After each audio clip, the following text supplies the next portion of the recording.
Ko ia te hoha nui I raro I te moana, nau mai ki Mojo Māori, anei ngā kōrero mō ngā āhuatanga kino I pātu kia Squidward. Here lie Squidward's hopes and dreams. What a baby. I mua te timatanga I ara whakaputaina ai he kiriata hou, nā reira o hauru tia ringihia te pere mōhio ai koe hea apiti hea ai ngā kiriata hou. I tēnei rārangi horokukū ana tā mātou mātai ngā āhuatanga kino I pākia Squidward Tentacles. Ka amuamu ētahi I te āhua ngahau ka puta I ngā pōuritanga o Squidward me te tika hoki pea. Ko ētahi o ngā tauira e whai ake nei he ua te kapo ake a ka huraina hoki ētahi kurahuna. Tua ngahuru, ka paia I tana hōtaka tiwi. It's that easy! Ka kitea Squidward I te māma o ngā mahi paua ka whakaata, ka whakataki ia I tāna ke hōtaka. He oi, kauru tomo kia te whare o Squidward e SpongeBob e Patrick me ētahi atu o Bikini Bottom, ka whakararu ai I tāna hōtaka, me ara wāke he pāti ke te mahi. Go, team, go! Go, team, go! Aha koa I ke te hōtaka a Squidward, ka paia tonu tia ia. Wai hoki, ka whakamahia tonu tia tana whare hei hopu I te hōtaka, aha koa tana kore I whai wāhi atu nā te kaha o ngā pāti I kore ai ia e moi I te pō. Squidward's House Party with your host, Zeus the Guitar Lord. Tua iwa, te hoko inu reka. Ko whakatū wāhi hoko inu reka, Patrick, a mui ana. E pango tana ihu reka, he mea hanga ki te waimangu o te ihu o Squidward. E rewa tonu ai tana toa, ka whakamata kua Patrick I a Squidward kia puta ai te waimangu.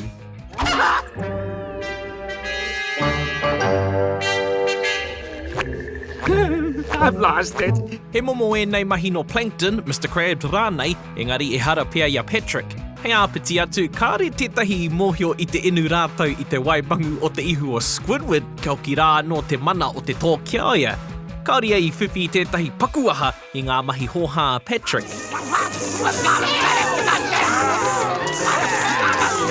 Tua waru, ka mau I te raima.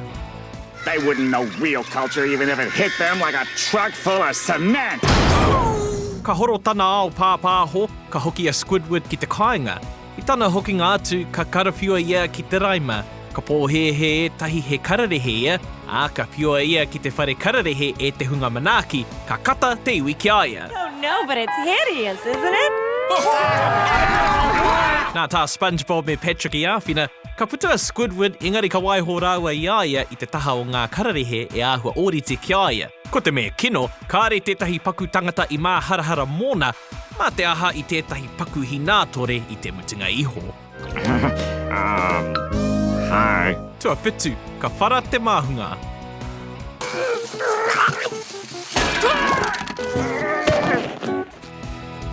Anei anō a SpongeBob rāua ko Patrick e whakahoha ana I a Squidward. He oi I tēnei wā, ka tukia tana upoko, a ka rite ia ki te pēpi. Ka mana ki te tokorua rā ia anō ko nā mātua, kātahi ka kino kē atu tana upoko. Ka hui ki te mātaki I ngā tukinga ki tana upoko, nā te mea, ka hoki ia ki tana tamarikitanga.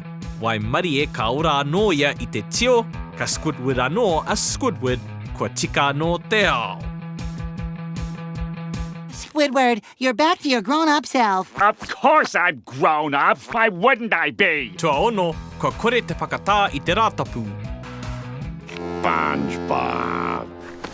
Good morning, Squidward. He whakatā te mahi kei mua I te aroaro o Squidward, engari he rereke ngā whakaaro o SpongeBob rāua ko Patrick. Hiri te tonu tā rāua whakahoha I aia. Ka ngana ia ki te aukati atu I a rātou mā te whakatū pātū watawata, ka huri te whare hei kareta o karawhiu. What are you doing? Hei āwhiti atu, nā te mea nōna te whare, ka mate ia ki te mahi mo te hapuri I a rātapu I tō SpongeBob rāua ko Patrick taha. Ko te ai o no iho, te whai a Squidward I a rātapu, engari e kore tutuki nā o nā hoa kiritata I pērā ai. You'll be doing community service every Sunday for the rest of your life.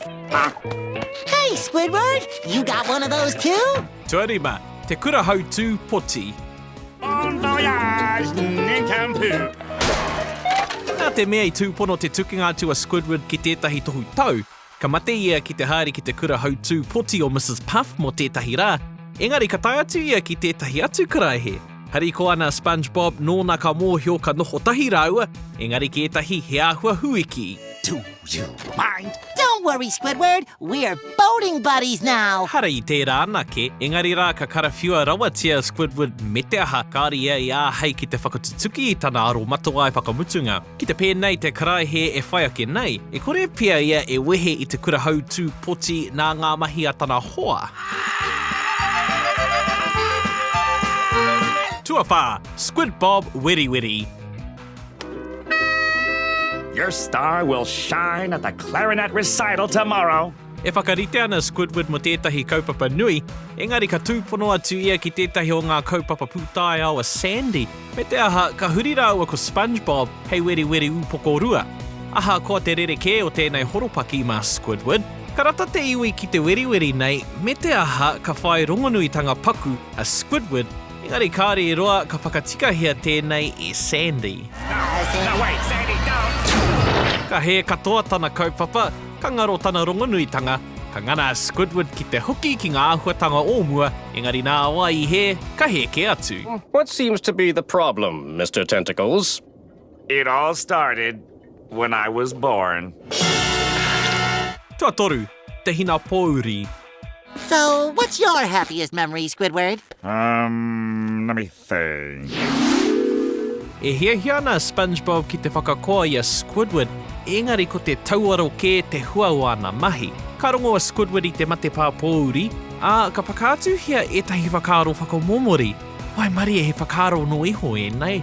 Hei kaupapa whakamutunga, ka whakaritea e SpongeBob tētahi pāti. He pāti ki ana I ngā SpongeBob pepa māro.